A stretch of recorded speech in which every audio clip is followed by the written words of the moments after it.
on va passer oralement au numéro 8 de la page, c'était quelle page, je ne sais même plus, de la page 86. Donc, juste pour vous lire le début, le graphique qui suit donne l'évolution de la taille en centimètres d'un jeune tigre du Bengale en fonction de son âge. Là, vous avez un bébé tigre, et là, vous avez le graphique. Donc, une fois qu'on a lu que ça parle de tigre, ça, je peux maintenant l'enlever pour ne concentrer que sur la partie graphique qui m'intéresse. Donc, oralement, on vous demande de lire de façon exacte la taille du tigre au bout de 2 mois et après au bout de 9 mois. Comment vous feriez ça? Ouais, comment tu ferais? On va la taille en fonction de l'âge. Pardon. Ouais. Et du coup, tu trouverais qu'au bout de, puisque là c'est l'âge en mois, vous cherchez 2 mois et vous voyez qu'il a 20 cm de haut au bout de 2 mois. Et au bout de 9 mois, ce serait ici, ce serait 60 cm. Donc ça grandit quand même sacrément bien. Donc au bout de 1 an, il a carrément triplé de taille. D'accord? Donc 9 mois, c'est 60 cm. Au bout de 2 mois, c'est 20 cm. Lire de façon approchée l'âge du tigre lorsqu'il mesure 45 cm, puis 80 cm. Comment vous feriez ça? Oui? Bah, on regarde entre 40 et 60 cm. Ouais. Et alors on voit que c'est à 7 mois. Ouais, 7 mois, ce serait plutôt 6 mois d'ailleurs si on regarde bien, puisque faut te méfier. 45 cm, attention, c'est pas au milieu, parce que le milieu ce serait 50, c'est un poil plus bas. Et du coup, si tu regardes un petit peu, ce serait plutôt celui-là plutôt que celui-là. Donc ce serait plutôt lui, donc ce serait plutôt lui, lui celui-là. Donc c'est 5 mois. Au bout de 5 mois, approximativement, il a 45 cm. Et pour 80 cm, ce serait, on fait la même chose. Mais en fait, c'est à partir de 14 ans. À partir du 14e mois, il a 80 cm. Donc là, finalement, il y a plusieurs antécédents pour 80. Parce que finalement, les deux questions qu'on vous pose ici, elles sont concrètes. Mais d'un point de vue purement mathématique, c'est des images et des antécédents que vous venez de calculer. Ou que vous venez plutôt de lire graphiquement. Puisqu'on vous a demandé quelle est la taille au bout de 2 mois, d'un point de vue purement mathématique, on vous demanderait quelle est l'image de 2. L'image de 2, c'est 20. Ça, c'est d'un point de vue mathématique. D'un point de vue tigre, c'est au bout de 2 mois, le tigre, il a 20 cm. Mais ça dit exactement la même chose. Pour l'autre question, quand est-ce que le tigre, il avait 45 cm? D'un point de vue mathématique, on vous aurait demandé quel est l'antécédent de 45. L'antécédent de 45 est 5.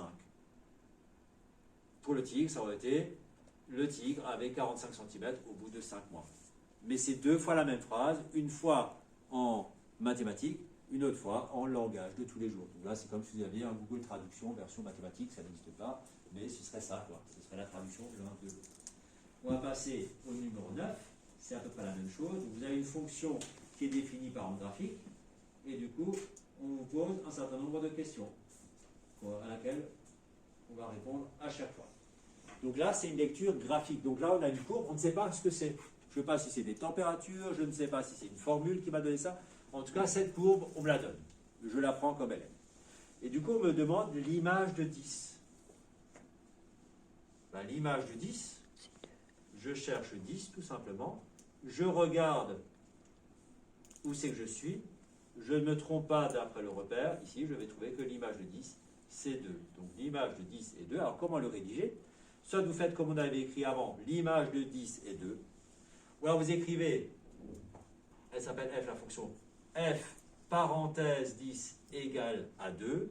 Ou alors vous faites f double point 10 flèche 2. Vous voyez les trois, j'espère que vous voyez bien les trois façons de présenter. On l'avait fait dans le tout premier exercice d'avant. Hein, on avait fait ça, vous avez fait les trois présentations.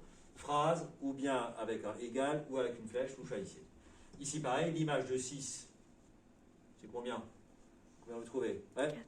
C'est 4, voilà. L'image de 2, vous allez trouver combien? Osez, soyez pas timide. Ouais. Voilà, l'image de 2, c'est 3. Très bien. Maintenant, c'est la question inverse. On vous demande les antécédents. C'est-à-dire, on vous demande quand est-ce que je trouve 3. Donc le 3, il est à chercher ici. Quels sont les antécédents éventuels, peut-être qu'il n'y en a pas, de 3. Ouais. 2 Ouais. et 8. Ouais, c'est ça. Pour trouver 3, il me faut ou bien le 2 ou bien le 8. Donc l'image de 8, c'est 3. Un antécédent de 3, c'est 8. C'est comme si vous vous posez la question, quand est-ce qu'il a fait 3 degrés? Ben, il a fait 3 degrés le 2 janvier et le 8 janvier, par exemple. Lire les antécédents de 5, si jamais il y en a. Alors, c'est peut-être pas précis, hein, donc on vous demande de trouver une valeur approximative. Je vous écoute. Pour 5.